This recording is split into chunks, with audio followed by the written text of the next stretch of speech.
Nous voici à l'intérieur de la chapelle. Voilà l'état, les dégradations. Vous voyez un petit peu l'état général. Bon, il y a beaucoup de bazar aussi.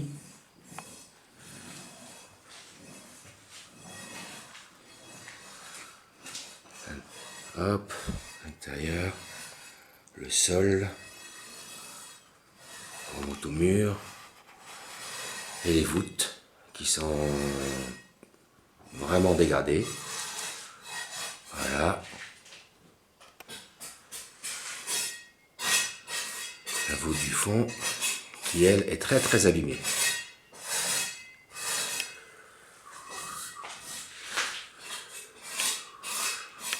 Les murs où l'enduit s'est entièrement décollé. Voilà, le mur du fond où à l'époque une baie vitrée était présente a été démonté. Ensuite un mur partiellement monté comme on voit sur la photo. Voilà.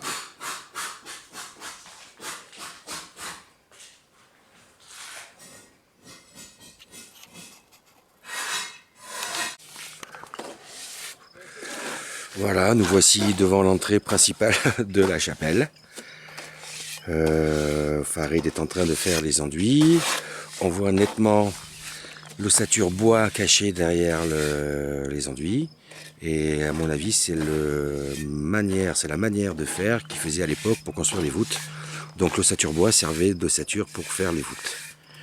On voit déjà un peu l'avancement des travaux, le bon décroutage de fait de la façade.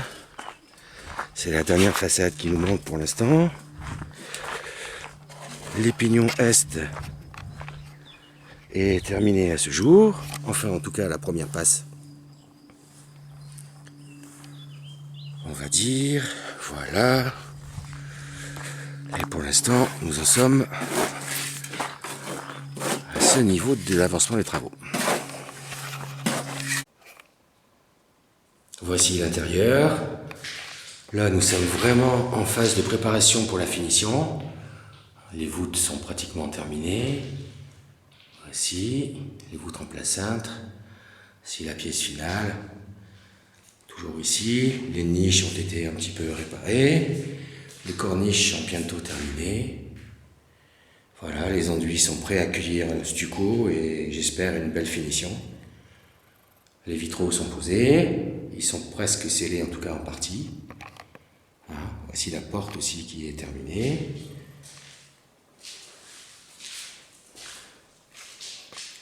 Voici en quelque sorte. Voilà, il reste encore la décoration à terminer. Voilà la chapelle en phase 2. Voilà, nous voici toujours dans la chapelle Saint-Antoine, qui est en cours de finition. Alors on voit un petit peu le stucco qui a été réalisé au mur. Hein, tout est fait à la chaux, bien sûr. On voit les fresques que je vais terminer ce matin normalement. Jésus devrait être en place en fin de matinée. Voici un petit peu le stucco. Je vais vous montrer ça. Normalement il brille. C'est une réalisation maison également. Voilà, tout a été fait. Tout est prêt pour finir la chapelle en bonne condition. Les teintes, les couleurs de la fresque sont déjà prêtes. Les mélanges sont faits. Le poncif est en place. Un petit essai des jambes. Ensuite, on va le mettre en place. Voilà, on va refaire une peinture. Jésus, il manque encore la croix. Et puis un petit badigeon de chaux derrière, en fond bleu, pour terminer le travail. Voilà, un petit aperçu de l'état des lieux. Les voûtes sont terminées. Voilà, tout est en place. On est bon. Allez, je vais attaquer le Jésus. Voilà, nous voici devant la chapelle Saint-Antoine à Châteauneuf-d'Entraunes. La chapelle est terminée. Petit tour d'horizon de l'extérieur. Donc voici la façade. On voit ensuite, voilà, la croix, Jésus, qui a été réalisée avec des vieilles pentures récupérées sur la porte existante d'époque. Alors, on revient un petit peu en arrière. La chapelle date du XVIe siècle, c'est-à-dire une contemporaine de l'époque de François Ier, donc ce qui ne rajeunit pas vraiment. Petit tour extérieur. Faire le tour. Voici les façades. Voilà. On arrive derrière la chapelle, où nous avons réalisé un toit en bardeau de mélèze, qui est une construction typique du coin. Donc il n'y a que du bois, hein. Ce sont des bardeaux qui sont croisés, rainurés pour récupérer l'eau d'écoulement, l'eau de pluie. Petit tour d'horizon, voici un petit peu les premières neiges sont arrivées au sommet du mont Rougnouz. Voilà, dans ce magnifique paysage. Nous allons maintenant voir un petit peu l'intérieur de la chapelle. Petit détail sur le caniveau pour récupérer les eaux de pluie. Nous avons effectué un drain également pour stabiliser ce monument. Voilà, nous arrivons devant la porte d'entrée. La porte qui a été donc faite, j'adore cette porte. On voit les éléments dissymétriques. Hein. Ensuite, les vitraux. Voilà. Hop. Et nous rentrons à l'intérieur de la chapelle. Voilà. Petit tour d'horizon. Dire. Voici l'intérieur. Les chapiteaux. Hop, on arrive à l'autel. Où vient Jésus, les anges. On fait le tour, les ogives, les voûtes, les petites fresques dont on reparlera. Alors pourquoi avoir choisi la couleur bleue? La dominante de cette chapelle est bleue. On voit d'abord les vitraux. Alors les vitraux ont été faits très translucides, c'est ce que je voulais. Je voulais en faire entrer beaucoup de lumière, comme on voit un petit peu sur le mur en stucco.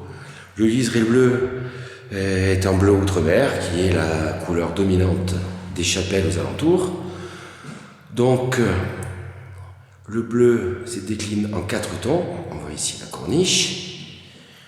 Le mur en stucco qui brille, comme vous le voyez, qui est ferré à chaud, c'est-à-dire qu'avec un fer chaud, on vient lustrer le mur en stucco, à savoir que c'est vraiment un stucco très original.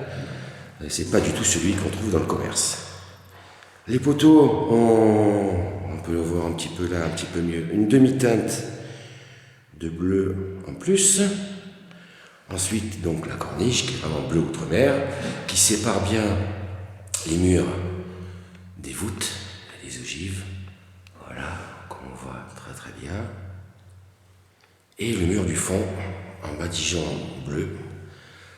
Je tiens à vous dire que toutes les peintures, stucco et fresques, tout est fait maison, rien n'est acheté dans le commerce, et ce qui est fait un petit peu à l'ancienne. Alors on revient sur l'autel, d'abord, avec Saint-Antoine, parce que nous sommes dans la chapelle Saint-Antoine. Saint-Antoine et son cochon, qui a fondé l'ordre des Antonins, donc on voit bien la cloche du cochon, qui étaient les seuls cochons au Moyen-Âge qui ne pouvaient se promener en liberté. Voilà.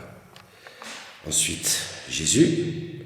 Jésus est réalisé à la fresque, c'est-à-dire que sur un enduit frais, on vient peindre avec de la chaux et du pigment.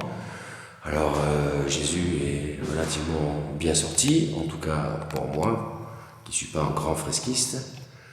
Et on voit un petit peu les coutures. Ce qu'on appelle une couture, c'est une délimitation. On voit un petit peu sur le pied là, voilà, on voit un petit peu le rebord qui n'est pas très net, qui correspond à une journée de travail, à savoir que pour faire le Jésus, il m'a fallu 1 semaine de travail. Voilà. Le mot Inri, qui désigne Jésus Nabatéen, roi des Juifs, voilà, qui est un signe de l'Église catholique. On aperçoit les 2 petits anges de chaque côté. Ensuite, l'ange principal qui vient délibérer Jésus. Voilà. Alors, pourquoi avoir fait les fresques? parce que cette chapelle était succinctement une grange. Ensuite, je l'ai récupérée en tant que menuiserie, et il fallait lui donner un petit peu un caractère religieux. Donc, on a vu Jésus, ensuite, on a vu le Saint-Esprit, voilà, la colombe. Et pour parfaire le tout, pour faire la Trinité, hop, on revient au sommet de la voûte, nous avons Dieu le Père. Voilà. Le mur du fond est lui beaucoup plus champêtre, donc j'ai voulu donner un petit côté montagne, on va dire, à cette chapelle. Donc une petite fresque d'une marmotte. Ensuite nous avons l'écureuil qui est le symbole, le blason du village où nous sommes, un petit oiseau, et ensuite pour les chasseurs un petit chien. Voilà. Le sol a été fait en bois pour donner un petit peu de chaleur à cet ouvrage. On aperçoit le lustre qui a vraiment trouvé sa place, on va dire, et une petite fresque que j'adore, très champêtre aussi. On voit le petit âne. Voilà. Voilà, au bout de pratiquement 6 mois de travaux, la chapelle a retrouvé on va dire sa fonction première. Et c'est avec un petit pincement au cœur que nous allons refermer la porte et la laisser pour, j'espère, de nombreuses années. Hop, et voilà.